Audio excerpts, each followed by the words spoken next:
Assalamualaikum warahmatullahi wabarakatuh.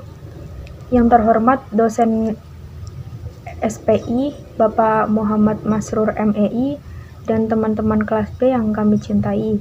Puji syukur kehadirat Allah Subhanahu wa Ta'ala yang memberikan kenikmatan yang luar biasa kepada kita, dan sholawat ma'asalam tetap tercurahkan kepada baginda Nabiullah Muhammad SAW. Semoga kita mendapatkan syafaatnya besok di yaumul qiyamah. Amin. Sebelumnya izinkan saya untuk memperkenalkan anggota kelompok 7.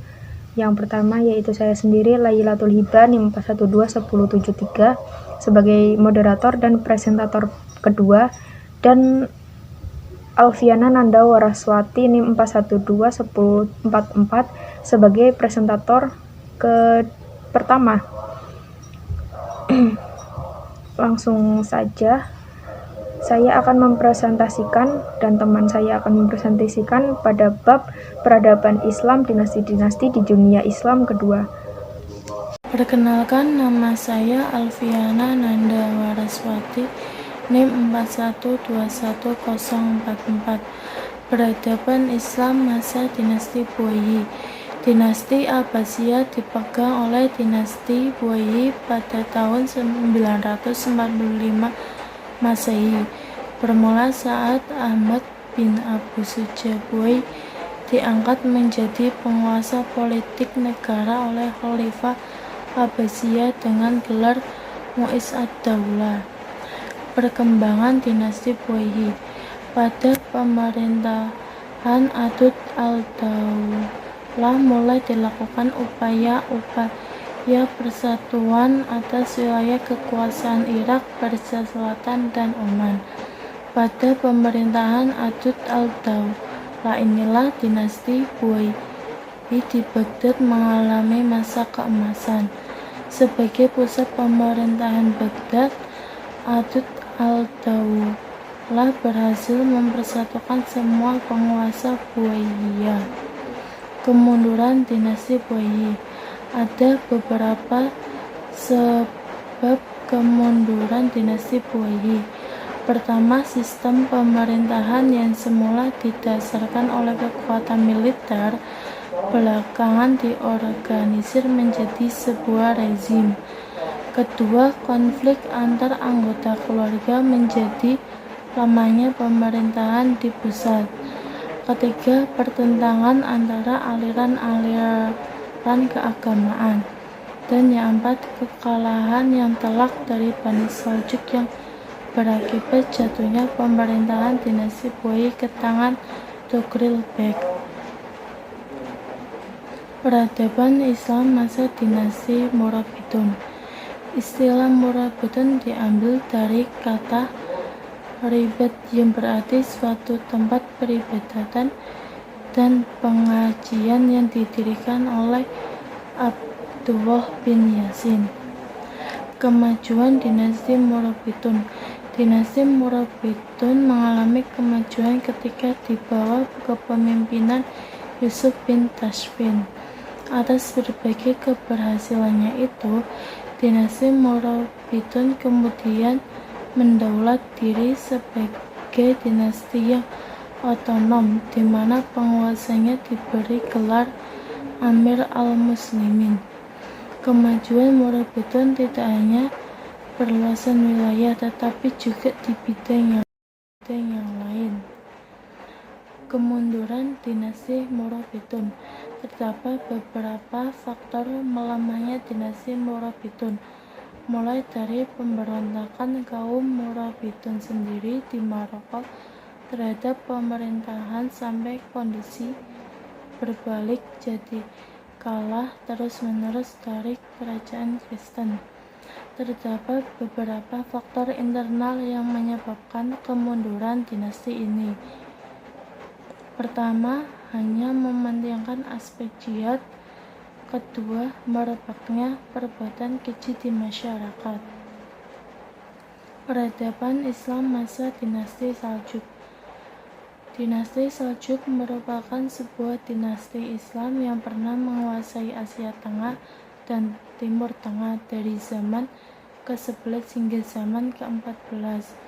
Mereka mendirikan kekaisaran Islam yang dikenal sebagai Kekaisaran Seljuk Luhur. Seljuk atau Bani Seljuk adalah nama suatu suku yang pernah berkuasa abad 11 dan 12. Nama Seljuk diambil dari nama pemimpin kabilah atau suku Turkis Gus, yaitu Seljuk bin Tukak. Kemajuan dinasti Seljuk. Setelah Troglodyte menyatakan secara resmi berdirinya Daulah Bani Seljuk, beliau mengaku berada di bawah kekuasaan Khalifah Abbasiyah. Peristiwa pengakuan ini terjadi pada tahun 430 Hijriah atau 1040 Masehi. Dia mulai mengatur politik dalam negeri dengan memberikan kepercayaannya kepada saudaranya untuk menguasai daerah-daerah yang telah dikuasai. Setelah Taglubek meninggal pada tahun 455 Hijriah atau 1603 Masehi, maka yang tampil untuk menggantikannya adalah keponakannya, Alp Arslan. Dilanjutkan Malik Shah naik tahta. Walaupun dia masih kanak-kanak, dia juga menaruh minat dalam bidang astrologi dan melindungi studi religius dan ilmu pengetahuan modern dengan bantuan seorang menterinya yang bernama Nizam al-Mulk, yang mendirikan dua buah perguruan tinggi terkenal di Baghdad dan Nisabur dikenal dengan Universitas Nizamiyah. Kemunduran dinasti Seljuk. Penyebab kemunduran dinasti Seljuk disebabkan beberapa hal. Yang pertama, peperangan yang terjadi di antara anak-anak Malik Shah. Yang kedua, serangan dari kerajaan-kerajaan lain. Dan yang ketiga, serangan dari orang-orang Mamluk. Masa dinasti Muwahhidin. Nama Al-Muwahhidun yang berarti orang-orang yang mengesahkan dinisbahkan kepada kelompok gerakan yang mendasari lahirnya dinasti ini. Al-Muwahhidun lahir untuk memprotes mazhab Maliki yang kaku, konservatif, dan legalistik yang berkembang di Afrika Utara berkat dakwah Al-Murabitun. Di samping itu, dinasti ini muncul sebagai respon terhadap kehidupan sosial yang mengalami kerusakan sejak masa akhir kekuasaan Al-Murabitun. Sebagaimana Al-Murabitun, kemunculan dinasti Al-Muwahhidin bermula dari gerakan dakwah agama beralih menjadi kekuatan politik dan renovasi sosial. Kemajuan dinasti Muwahhidun. Soleh al-Din yang mengaku Khalifah Abbasiyah mengutus para duta untuk datang kepada sang khalifah yang ia sebut Amir al-Muslimin. Mengirimkan satu rombongan duta, kemudian diceritakan bahwa ia mengirim 180 kapal laut untuk membantu kaum muslim berperang menghadapi perang salib. Hasil pertanian dan industri diekspor ke Asia Tengah dan India. Beberapa cabang ilmu pengetahuan berkembang, di mana hal ini dapat dibuktikan dengan lahirnya para ilmuwan dengan berbagai karya yang hingga sekarang sebagiannya masih kita pergunakan. Kemunduran dinasti Muwahhidun. Kemunduran dinasti Muwahhidun disebabkan karena luasnya wilayah, sementara penduduknya sangat majemuk yang terdiri dari bangsa Berber yang terkenal dengan sikapnya yang keras dan bengis. Dinasti Muwahhidun akhirnya mengalami kehancurannya adalah timbulnya berbagai pemberontakan di Afrika Utara yang menuntut kemerdekaan. seperti Bani Tilmasan. Namun yang paling langsung adalah pemberontakan yang dilancarkan oleh Bani Marin yang berhasil merebut Marrakesh. Peradaban Islam masa dinasti Ayyubiyah. Ayyubiyah berasal dari keturunan Kurdi dari Azerbaijan yang melakukan migrasi ke Irak. Pendiri pemerintahan ini adalah Salahuddin al-Ayyubi. Periode pertama berawal dari konflik internal antara Khalifah Fatimiyah yang terakhir Al-Adid dengan menterinya Sawar yang berhasil menjatuhkan kekuasaan Al-Adid. Tindakan ini membawa kebencian pihak lain yang juga mengincar kedudukan Wazir. Dirgam bersama penduduknya berhasil menjatuhkan Sawar. Pada tahun 564 Hijriah atau 1169 Masehi, Syirkuh dan pasukannya dapat mengalahkan tentara salib sekaligus dapat menguasai Mesir dan diangkat sebagai wazir. Syirkuh memegang jabatan hanya selama 2 bulan karena meninggal dunia, dan jabatannya digantikan oleh keponakannya yaitu Salahuddin al-Ayyubi.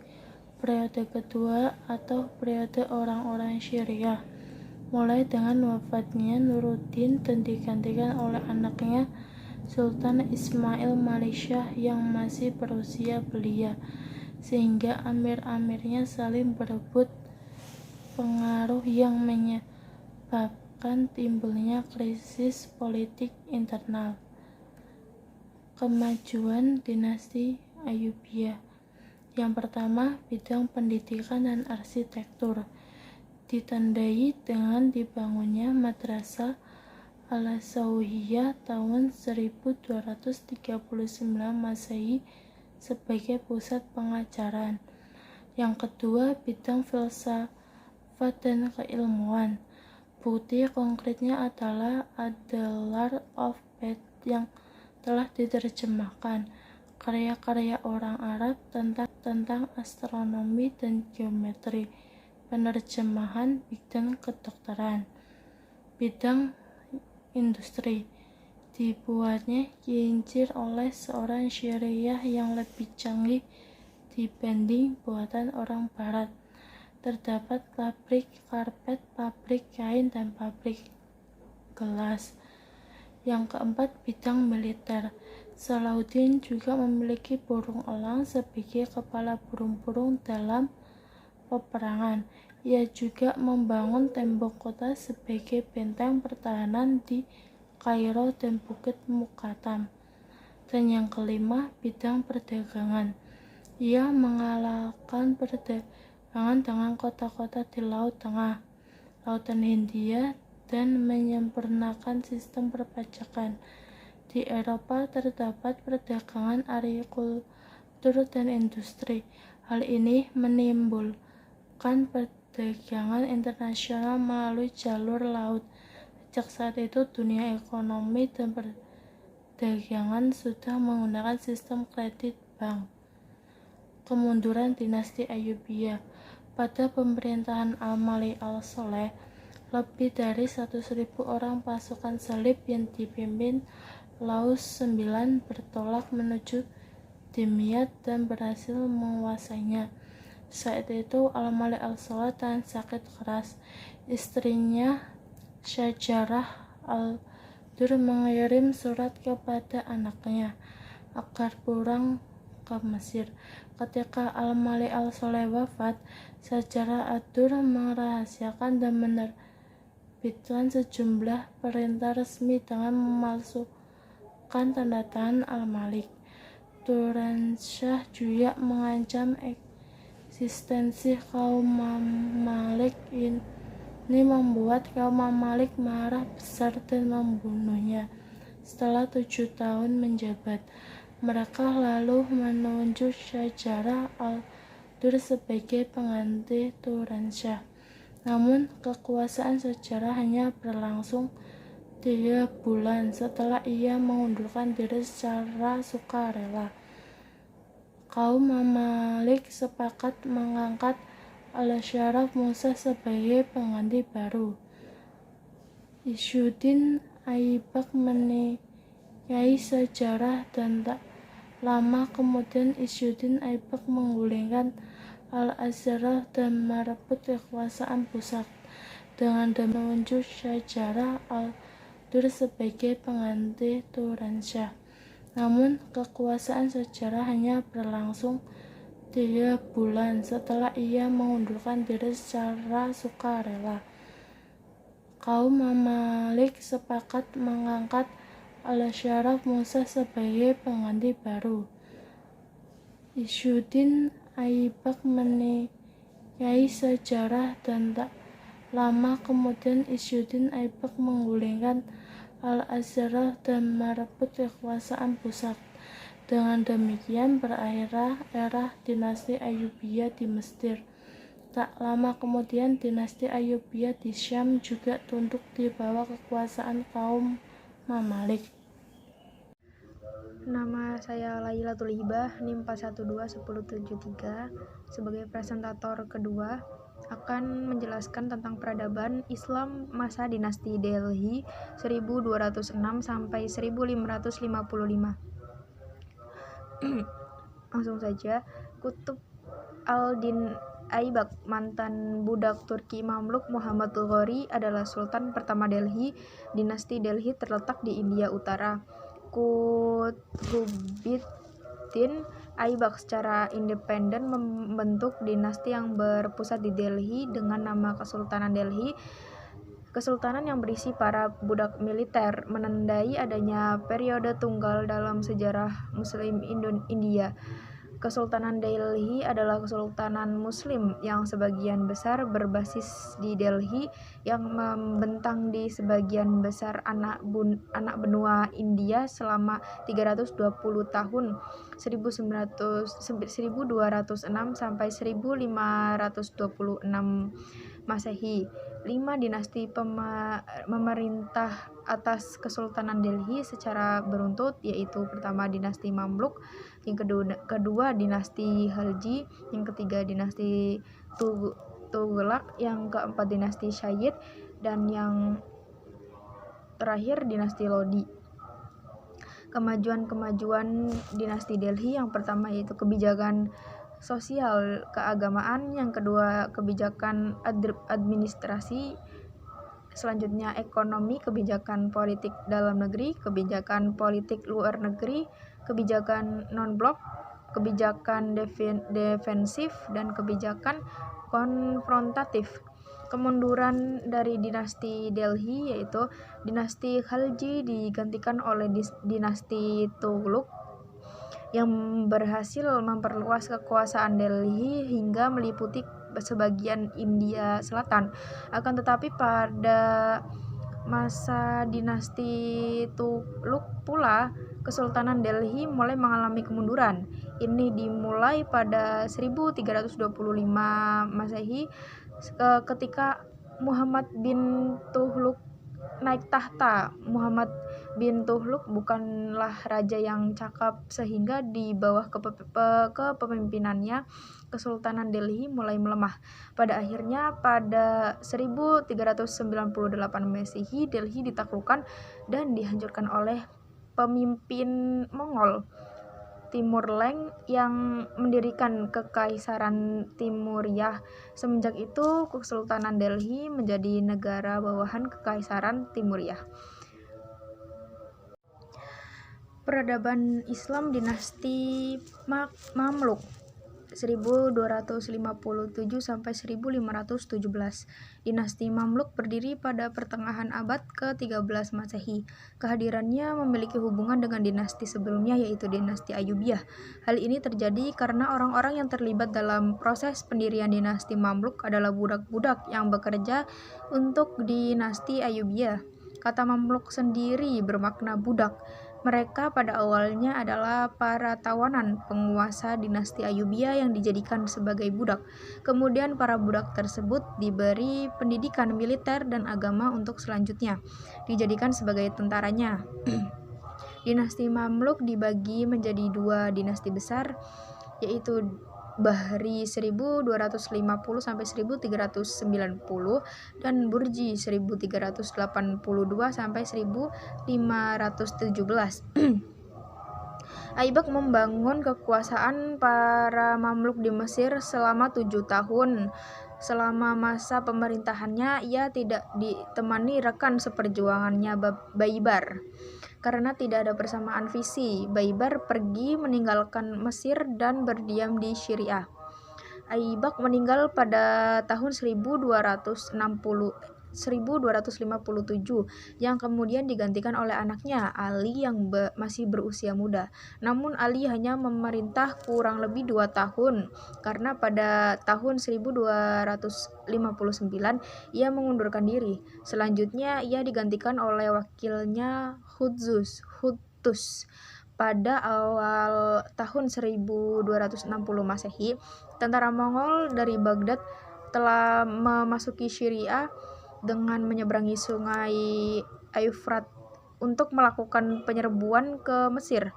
Mereka telah menduduki Nablus dan Gaza tanpa mendapat perlawanan. Selanjutnya, pasukan Mongol yang dipimpin Kitbuga, wakil dari Hulagu, mengirimkan utusan ke Mesir meminta Sultan Qutuz menyerah kepada Hulagu di Baghdad.